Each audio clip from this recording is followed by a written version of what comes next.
Mets hosting the A's. The A's are plus 140 on the money line. The Mets are minus 166. The over-under is 8 runs. The A's getting a run and a half on the run line are minus 154, meaning if you bet them that way and they win this game outright, you win. They lose by 1, you win. And the Mets laying a run and a half on the run line are plus 128, meaning if you bet them that way, they have to win by 2 runs or more.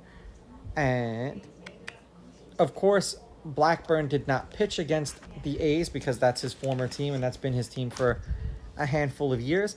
And Stripling pitched twice against the Mets last year, 2 shutout innings. They lost 8-4. That was in New York. He struck out 2, 3 1/3, 3 runs, 2 earned. They won 5-4. He struck out 1.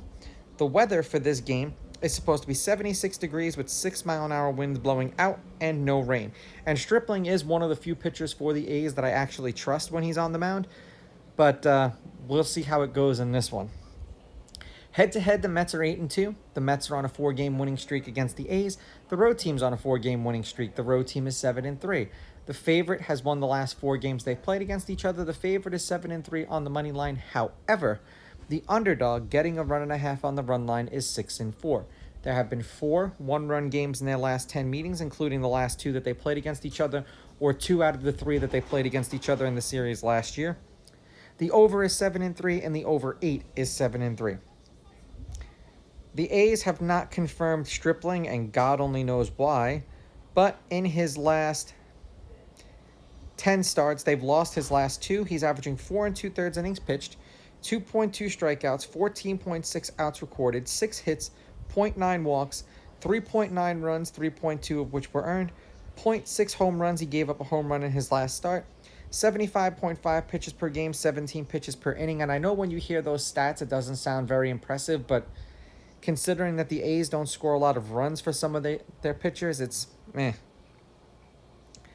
The Mets are 2-0 in Blackburn's 2 starts. He's won his last 3 starts, and that is dating back to when he was with the A's. He's averaging, the unders hitting his last 3 starts as well. 5 1/3 innings pitched, 5.4 hits, 3 runs, 2.8 of which were earned, 4.4 strikeouts, 1.8 walks, 1 home run. Per game, he gave up a home run in his last start, 88.2 pitches per game, 16.2 pitches per inning. But he's been a much better pitcher since he's gone to the Mets.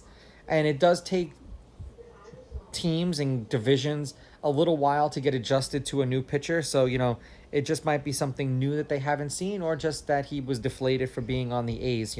I don't blame him. The A's are 5-5 in their last 10, 3-1 in their last 4. 5 runs, 4 runs, 1 run, 12 runs. 3 runs in a win, 1 run in a loss, 1 run in a win, and then 8 runs in a win. For the Mets, they're 4-6 in their last 10. They got swept by the Mariners, which is shocking. 10 runs, 6 runs, 4 runs, 13 runs, 9 runs in a win. Back-to-back games where they were shut out, and then 1 run in a loss. So they've scored 1 run in their last 3 games that they've played. Doesn't bode well offensively, but I will take the Mets with the money line. I will take the Mets laying the runs, and I'm going to lean under because seemingly the Mets haven't been scoring, and the A's aren't one of these teams that score a ton of runs either. These are just my picks. If you disagree, please go with your gut, and please bet responsibly.